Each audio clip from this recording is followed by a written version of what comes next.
Good evening, Dr. Witt. I am presenting Mississippi Department of Mental Health. Um, I'm sorry if I said your last name wrong. I'm not good at pronouncing names, but it looked like Witt. But yes, I'm about to present off my PowerPoint and submit it. Okay, with the background. A law passed by the Mississippi legislature in 1974 established the Mississippi Department of Mental Health. The DMH offers assistance and financial aid to the general population who are suffering from mental illness, intellectual development disabilities, substance misuse disorder, Alzheimer's disease, and dementia-related concerns. The goal of the mental health service is to give people, their families, and healthcare professionals a way to collaborate on identifying and organizing services and supports that will aid in general public understanding. 3 primary sections make up the system for developing mental health services: state-operated programs and community service programs, regional community mental health clinics, and other nonprofit service organizations. All statewide administrative tasks are handled by the central office, which is based in Jackson, Mississippi at the Robert E. Lee building on 239 North Lamar Street. The executive director oversees the bureaus that make up the central office. Under the state mental health system, there are a total of 7 bureaus. And the PEST analyst. PEST stand for potential factors, economic factors, social factors, and technological factors.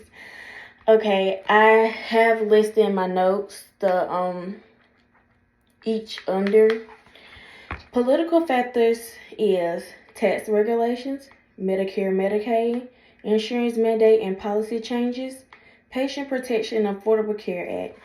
The economic is income distribution, unemployment/turnover rates, impact of medical terrorism, social.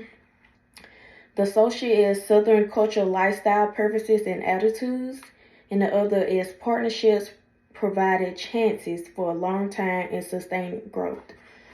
And the last one, technologically.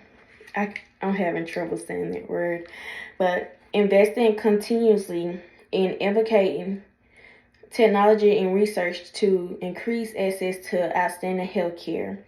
Technology advances at a consistent rate. Effects of new technology development. Telehealth services and constant R&D activities. Moving forward to our stakeholder analysis. All firms must develop a crucial idea of stakeholder analysis in order to succeed and endure. The textbook states that stakeholder analysis is the systematic, individual, and elevation of external and internal groups and organizations that have an interest or stake in success or failure of an organization. A physician, a psychiatrist, a clinical psychologist, a social worker with experience in the field of mental health, and 1 citizen representing for each of Mississippi 5 congressional districts make up the 9-member board of the Mississippi Department of Mental Health. Wendy D. Bailey serves as the Department Executive Director. The Director of Community Operations is Jake Hunches, and the Director of State-Run Programs is Craig Kentrill. An organization with an internal and external stakeholders. An organization will have an internal and external stakeholders. Internal stakeholders are those who operate primarily with the bounds of the organization, such as managers and other employees. External stakeholders operate outside of the organization and include such entities as suppliers, third-party payers, competitors, regulator agencies, the media, the local community, and so on. Both internal and external stakeholders are important with the success of the Department of Mental Health. The success of the current services development system is due to strong, sustained advocacy of the governor, the state legislature, the Board of Mental Health, the department employees, consumers, and their family members and other supported individuals, said the government. Now we're moving to SWOT analysts. SWOT stands for strength, weakness, opportunities, and threats. The strengths of these organizations is the caliber of the Department of Mental Health team,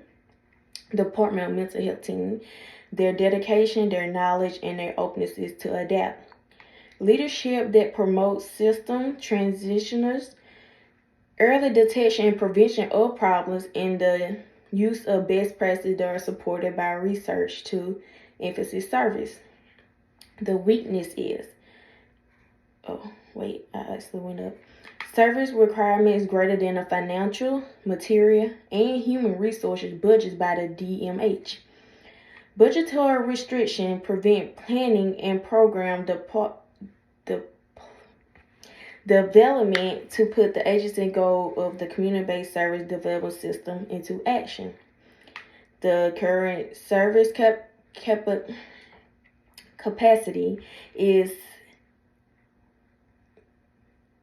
sufficient to handle the potential clientele for DMH service or to distribute services fairly throughout the state. Last but not least, for witness, the amount of data analysts required exceeds DMH present technology capacity. Next, opportunities. With President Biden's new legislation involving access to mental health care, partnerships are being expanded across the state to support the DMH goal. By utilizing grants, this will increase the federal funding for underserved people and groups. Access to studies in the areas of mental health, intellectual and developmental impairments, and drug misuse treatment that help to reinforce current clinical practices and developing new ones. Last but not least, for opportunities, there are national core indicators and national outcome metrics available to direct the creation of performance availability metrics for DMH certified and DMH operated. Lastly, threats.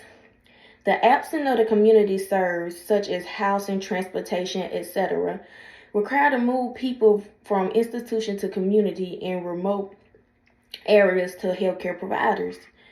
Due to the increased service costs and competition for state general budget funds, there has been a delay in service growth and extensions, as well as constraints in existing operations. Lastly, for threats, the stigma associated with the mental illness limits the DMH's ability to promote mental health and successfully engage in the public in conversation about the DMH and service that they're offered.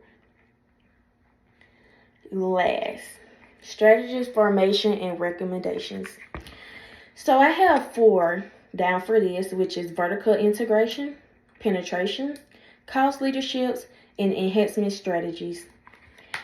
To strengthen the organization as a whole, the Mississippi Department of Mental Health can put new initiatives into the place and enhance existing ones. When several methods are applied at once, the company will experience favorable and intended results. Vertical integration aims to broaden the scope and continuum of care while regulating the channel via which demand of medical service is distributed.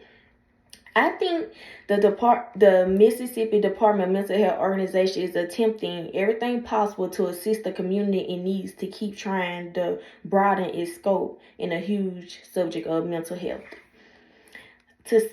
To speak on vertical integration, I just spoke on vertical integration. Okay, let me separate that. I'm about to speak on penetration. A market penetration strategy is the effort to better serve existing markets with existing products or services that is crucial due to advertisers can help improve mental health more. To speak on cost leadership, a technique known as cost leadership aims to outperform rivals by offering a service at a lower price. People without insurance may have to pay an excessive fee for mental health service. The community as a whole would tremendously benefit from affordable mental health care.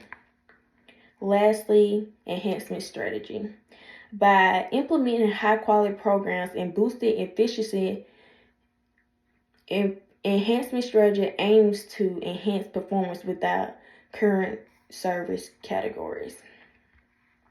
And lastly is my reference page. This concludes my presentation. Please excuse me how I don't pronounce certain words right off the bat. I have trouble with that. But thank you for this summer. In my opinion, it wasn't bad for me. I went along with what you had, and I was working with you as you was working with us with this. Yeah, I hope you enjoyed my presentation, even though it wasn't much. And I hope you had a great summer, and I hope you have a great semester that's coming up. Bye. Thank you.